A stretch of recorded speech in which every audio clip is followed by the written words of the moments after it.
ലോക്സഭാ തെരഞ്ഞെടുപ്പിൽ രാജ്യത്തെ തന്നെ ഏറ്റവും പ്രധാനപ്പെട്ട മണ്ഡലങ്ങളിൽ ഒന്നാണ് വാരണാസി. പ്രധാനമന്ത്രിയുടെ മണ്ഡലം എന്നതിനപ്പുറം വാരണാസിക്ക് ചരിത്രപരമായ ഒട്ടേറെ പ്രത്യേകതകളുണ്ട്. മണ്ഡല പരിചയത്തിൽ ഇന്ന് കാണാം കാശി എന്നും ബനാറസ് എന്നും അറിയപ്പെടുന്ന വാരണാസി.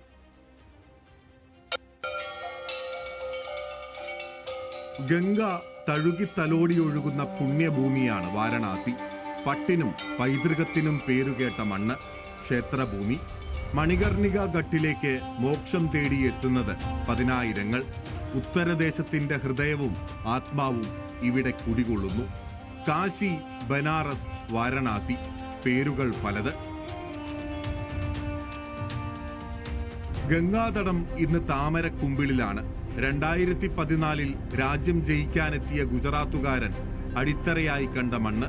വാരണാസിയുടെ ആത്മീയ ഹൈന്ദവ രാഷ്ട്രീയ പശ്ചാത്തലം മോദിക്ക് വഡോദരയ്ക്ക് മുകളിൽ ഈ മണ്ഡലത്തെ തിരഞ്ഞെടുക്കുന്നതിന് കാരണമായി.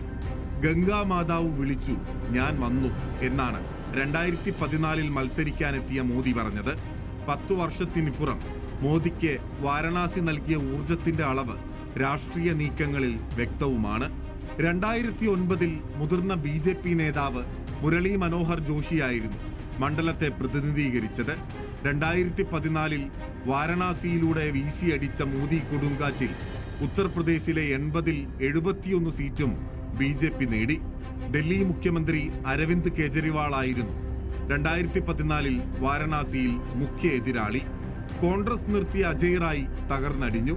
2019 രാഷ്ട്രീയ പ്രവേശനം നടത്തിയ പ്രിയങ്ക ഗാന്ധി മോദിയുടെ വിജയാശ്വത്തെ വീഴ്ത്താനെത്തുമെന്ന് കരുതിയെങ്കിലും അതുണ്ടായില്ല. അജയ് റായിയെ തന്നെ രംഗത്തിറക്കിയ കോൺഗ്രസ് 3ാം സ്ഥാനത്തേക്ക് പിന്തള്ളപ്പെട്ടു. 4,79,000 വോട്ടുകൾക്കാണ് 2ാം അംഗത്തിൽ മോദി ജയിച്ചത്. 2004 കോൺഗ്രസ് സ്ഥാനാർത്ഥി അവസാനമായി ദേവഭൂമിയെ ജയിച്ചത്.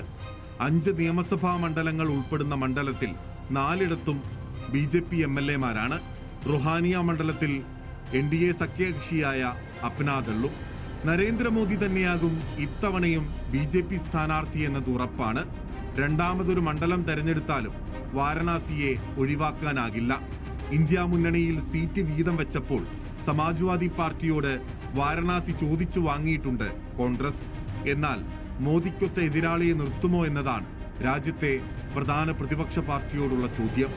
രാജ്യം കാത്തിരിക്കുകയാണ് ബനാറസിലെ പൂക്കളുടെ നിറമറിയാൻ. Election desk reporter.